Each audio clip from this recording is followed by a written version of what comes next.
modificado esto y por eso, doctora, vamos a hablar acerca del divorcio, qué es hoy o cómo está planteado hoy el divorcio en el Código Civil.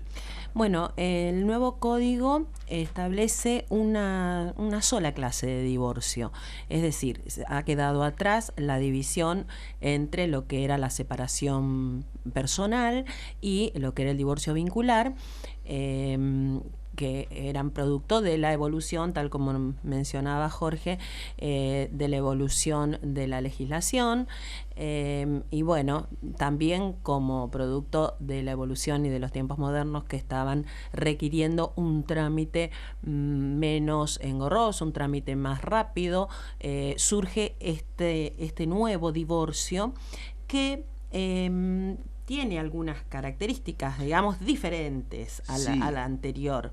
Seguro, la gente en la calle comúnmente refiere y repite lo de las publicidades respecto a este tema en cuanto a divorcio express. ¿Por qué eso de decir divorcio express? Bueno, el término divorcio express surge de la jurisprudencia de los tribunales de Rosario, que como novedad, ante el planteo de algunos abogados, digamos, que se animaron a hacer la propuesta en base a principios como la autonomía de la voluntad, y como que si yo puedo elegir con quién casarme y en qué momento, también puedo elegir en qué momento divorciarme. Hicieron el plantearon la nulidad de la segunda audiencia, y de esa manera lo que era un divorcio que sí o sí tenía que esperar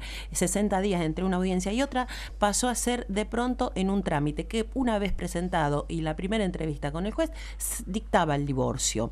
Pero no estamos en el mismo caso. Por eso no es apropiado denominar a este trámite divorcio express. ¿Por qué? Porque sigue teniendo su tramitación, y si hay algo que está abreviado, sí son las cuestiones relativas al dictado de una sentencia de divorcio que, una vez formulado el pedido ante un juez, porque sigue siendo un trámite judicial, una vez formulado el pedido ante un juez, el juez no va a poder posponer por demasiado tiempo el dictado de una sentencia. Correcto, es decir, divorcio express, si bien no está bien llamado, refiere a la rapidez, a la celeridad del trámite en cuanto a obtener, como usted dice, una sentencia judicial de divorcio. Ahora bien, ¿qué tipo de, o sea, vamos a hacer un ejemplo práctico para que ilustrar a la audiencia? Me parece, supongamos que yo quiera tomo la decisión de divorciarme. ¿Qué tengo que hacer? ¿Tengo que concurrir a un abogado? ¿Cómo tengo que ir a tribunales? ¿Qué tengo que hacer? ¿Dónde tengo que ir? ¿Y qué tengo que hacer? Bueno, cualquier persona que quiera divorciarse, en primer lugar, no necesita estar de acuerdo o ponerse de acuerdo con el otro cónyuge para decir vamos los dos juntos a divorciarnos. No es necesario. Basta con que uno de los cónyuges quiera darle fin al vínculo, puede efectuar el pedido. O sea, ¿puedo hacerlo solo o puedo hacerlo junto a quien es mi esposa? Exactamente, esas son las dos opciones bien marcadas. Okay. Hay dos trámites bien marcados. Uno es el divorcio unilateral y otro es el divorcio bilateral. Unilateral es cuando lo pide solo uno de los cónyuges, y bilateral es cuando lo piden ambos conjuntamente. Cuando lo piden ambos conjuntamente, pueden... ¿A dónde lo pido? ¿A dónde voy? Se pide a través de un abogado, en el supuesto caso de las personas que no tienen recursos ni bienes como para pagar un abogado, lo hacen a través de defensoría, se tramita como cualquier otra petición. Lo que no tiene es el contenido del juicio contradictorio, del juicio contencioso, porque no se van a discutir más las cuestiones que se discutían antes en el divorcio. ¿Quién tuvo la culpa? ¿Quién no la tuvo?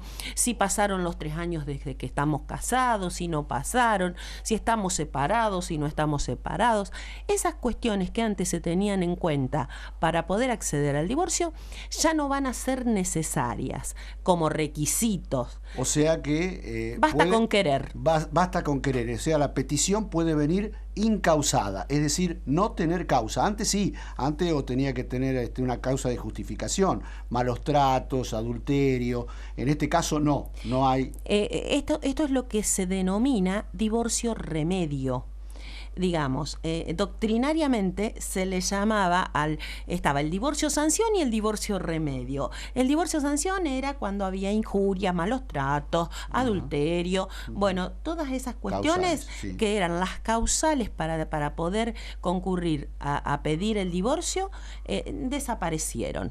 Solamente quedó el divorcio remedio, quitándole también las condiciones objetivas que tenían, que era el transcurso del tiempo, que hubiera transcurrido determinada cantidad de tiempo desde la celebración del matrimonio o desde la separación de hecho. Eso ya no existe más como requisito. Perfecto. Entonces, concurro a tribunales necesariamente, porque también había una confusión en cuanto a la publicidad de este divorcio, de que había que buscar un formulario para llenar el formulario, que podía hacerse en otro lado. Esto queda claro. No es así. Cada caso es diferente. La petición, como toda petición, requiere de los datos particulares de cada matrimonio, de cada cónyuge. Hay que concurrir en otra diferencia que marco es que antes había que divorciarse ante el juez. El juez competente era el juez del último domicilio conyugal. Bueno, este código establece también esa posibilidad de que el último domicilio conyugal sea el lugar a donde puedan ir ante el juez, que puedan efectuar la petición. O también, en el caso de ser un divorcio bilateral, es decir, que lo pide solo uno, puede ir a demandarlo en el domicilio del demandado, sería. Claro, ¿está? es decir, se amplía. Tenemos una persona que vivieron en Rufino. Exacto. Pero bueno, uno se fue a Mendoza, sí, y el otro se fue a La Pampa. Exacto. Entonces, quien está en La Pampa puede pedir el divorcio o en Rufino, porque es el último lugar donde vivieron, exacto, o en Mendoza, donde está domiciliado su demandado, exacto, o sea, su otro cónyuge. Y si fueran de común acuerdo que lo están pidiendo, es decir, si fuera el divorcio bilateral, cierto, cuando piden el divorcio bilateral, es el domicilio, también tienen la opción de ir al juez del domicilio de cualquiera de los cónyuges, el domicilio actual de cualquiera de los cónyuges, es decir, La Pampa o Mendoza o Rufino. O Rufino como último domicilio. Exactamente. Bueno, yo como pretendiente de solicitar el divorcio, consulto a un abogado qué requisitos tengo que cumplimentar, qué tengo que llevar, qué tengo que demostrar. Bueno, como en todos los casos, hay que demostrar el vínculo, hay que demostrar con la partida de matrimonio, el acta de matrimonio, copia certificada de cualquiera de ellas o copia certificada de la libreta de familia. ¿Y si lo perdía eso y no tengo eso? Bueno, ¿o no lo puedo conseguir? Bueno, hay etapas en el registro civil que se han quemado libros. Por otro medio de prueba. Probando se puede acreditar el vínculo por cualquier otro medio de prueba. Es decir, con alguna prueba documental, con alguna fotografía, con el testimonio de alguna persona que haya dicho que presenció el acto del matrimonio, digamos, se puede probar con otros medios de prueba también. O sea, es abierta la prueba, sí, con lo cual, bueno, con fotos, con testigos, O sea que es bastante benevolente el código en este sentido. Es más amplio. Es más amplio que en la anterior, digamos, que en la legislación anterior, que solamente se podía probar con las actas. Así que no tiren el álbum de fotos del casamiento porque va a ser muy importante. Bueno, y justamente cuando se solicita, se peticiona, porque ya no se llama más demanda, se peticiona el divorcio. Exacto. Se peticiona el divorcio, decíamos que el abogado debe establecer en su petición distintas circunstancias, sí, o sea, establecer distintos requisitos. ¿Cuáles son? Bueno, como requisito de admisibilidad no solamente son los hechos relativos al matrimonio, los hijos, existencia o no existencia de hijos, sino que este nuevo trámite de divorcio trae prevista la exigencia como condición de admisibilidad de una propuesta reguladora. Se denomina propuesta reguladora o convenio regulador según se trate de un divorcio a pedido unilateral o bilateral. Es decir, si ambos cónyuges están efectuando el pedido, se presentan lo que es un convenio regulador. Si es uno solo el que lo está pidiendo al divorcio, hace una propuesta reguladora. ¿Sobre qué cuestiones? No puede dejar afuera las cuestiones siguientes: adjudicación de la vivienda familiar, distribución de los bienes, las cuestiones relativas al cuidado de los niños, que ahora se denomina cuidado de los niños, lo que era antiguamente denominaba tenencia, las cuestiones relativas a los alimentos. Si existieran compensaciones económicas, y eso es una novedad sobre la que vamos a volver después, pero bueno, sobre esos temas, adjudicación de vivienda primero, claro, y principal, que no interesa que sea vivienda ganancial, propia o alquilada. Hay que determinar como requisito quién de los cónyuges va a quedar viviendo en ese lugar y por qué motivo. Al efectuar la propuesta hay que llevar resuelto eso. ¿Qué sucede si no tenemos resueltas esas cuestiones? Si no tenemos resueltas cuestiones de alimentos, cuestiones de atribución de vivienda, de distribución de bienes, lo más probable es que no estemos de acuerdo en firmar los dos el divorcio. Entonces, ¿qué va a suceder? Que vamos a tener un cliente en el estudio al cual le vamos a redactar la propuesta unilateral. Es decir, ¿qué es lo que propone nuestro cliente? Nuestro cliente propone que la vivienda quede para fulano. Nuestro cliente propone que los niños queden al cuidado de la madre. Y entonces así vamos redactando. Doctora, está bien. O sea, esto es en cuanto a los requisitos que debe cumplimentar la petición del divorcio. Ahora yo pregunto, ¿no? Si el divorcio debe ser rápido,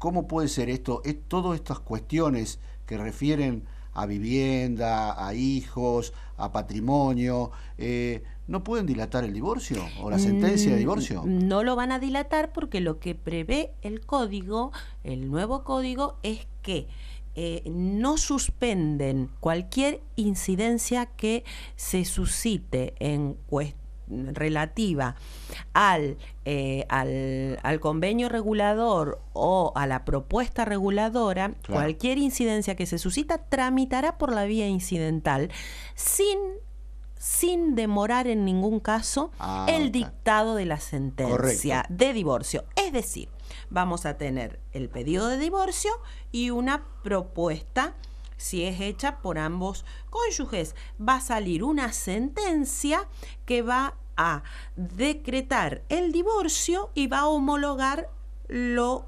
acordado. Ahí no hay discusión. Claro. Supongamos que se trata de un divorcio unilateral. ¿Qué va a hacer? El juez va a recibir el escrito con la petición de divorcio. Respecto de la petición de divorcio, no va a correr traslado, ni solamente lo va a tener por pedido. Y con respecto al convenio, a la propuesta reguladora, sí le va a correr traslado al otro cónyuge, que va a que poder puede hacer, o no suscitar problemas, claro. Que puede venir a hacer otra propuesta, a acatar esta, claro, a acceder, y en su caso el juez llamará a una audiencia, que está prevista una audiencia, para que traten de dirimir estas cuestiones, y si se dirimen las cuestiones, nuevamente la misma solución: dicta el divorcio, homologa el acuerdo. Si hay un acuerdo parcial, dicta el divorcio y homologa el acuerdo parcialmente. Y las otras cuestiones que sigan discutiéndolas incidentalmente. Pero el divorcio nunca se demora. O sea, la única demora que tendría es simplemente para hacerle conocer a la otra parte que no pidió el divorcio sobre la petición y sobre los puntos adjuntos, es decir, todos los puntos estos que refieren a vivienda, a hijos, exacto, a compensaciones económicas, bienes, patrimonio. Bueno, todo eso lo suspende de una manera, diríamos, hasta el momento de que se le corre traslado y hasta el momento de que toma la decisión de discutirse una cuestión o no. Exactamente. Lo demás, el juez homologa, que homologar es aprobar. Aprueba el juez el divorcio y las situaciones que son indiscutibles y que los dos cónyuges están de acuerdo. Exacto. Lo demás pasa a una vía incidental. Exacto. Es decir, allí sí se produce una discusión y el juez el día de mañana resolverá sobre esta cuestión. Exactamente. Necesariamente. Bueno, ahora bien, sería interesante también hablar sobre cada uno. Recién hablábamos sobre la atribución de la vivienda. Sí. Y sería bueno este tema de la compensación económica. ¿Qué significa compensación económica entre los cónyuges? Bueno, la compensación económica es una novedad, digamos, que trae este código, que es algo, digamos, que tiene relación con la situación desventajosa en la que puede llegar a quedar uno de los cónyuges como producto y que tengan como causa eficiente el matrimonio y su disolución. Es decir, se produce un desequilibrio patrimonial o económico en uno de los cónyuges por haberse casado con el otro y también por haberse divorciado con el otro. Es decir, si no se hubiera casado y no se hubiera divorciado, no estaría en una situación económica desventajosa. Claro, es una situación particular y que no lo preveía el código anterior, que solo hablaba de el reparto de bienes gananciales, sí, que solamente permitía a uno de los cónyuges, digamos, que se divorciaban, acceder al patrimonio de lo que era ganancial, no tener en cuenta la perspectiva de las ganancias futuras, porque no importaba lo que fueran las expectativas. Qué sé yo, nosotros antes hablábamos que un cónyuge no puede pedirle lucro cesante al otro cuando se divorcia. Sin embargo, esto viene a ser una especie de compensación que tiene en cuenta la situación económica y laboral del cónyuge antes y después del divorcio. ¿Quién se dedicaba al cuidado de los hijos y quién se dedica ahora? Digamos, ¿a qué se dedicó uno de los cónyuges? A lo mejor uno se dedica exclusivamente a trabajar y el otro se dedica exclusivamente al hogar. ¿Por qué? Porque lo tienen pautado de esa manera. Claro, una mujer que se encuentra en la atención de sus hijos en el hogar. Exacto. Y supongamos un futbolista famoso que tiene su trabajo con un ingreso interesantísimo. Y con una perspectiva. Entonces, llegado el caso, esta señora que está en su casa, si se produce el divorcio, cuenta con una situación desventajosa porque no va a tener más los ingresos que venían teniendo. Por lo tanto, una situación desventajosa para ella y para sus hijos también. Es decir, entonces, se trata, por ejemplo, el caso, digamos, que era lo que lo charlábamos afuera del aire, era la situación de la modelo con el futbolista, o la modelo o la actriz con el futbolista, que ahora tenemos tantos, ¿no? Que se van del país, la modelo deja, o la actriz deja absolutamente su carrera. A lo mejor cuando vuelve vuelve después de 10, 15 años No con 20 kilos claro. de más Sí. y con no sé cuántos años más, Claro, y ya no puede retomar ese furor laboral que tenía y ese acceso a los bienes que tenía.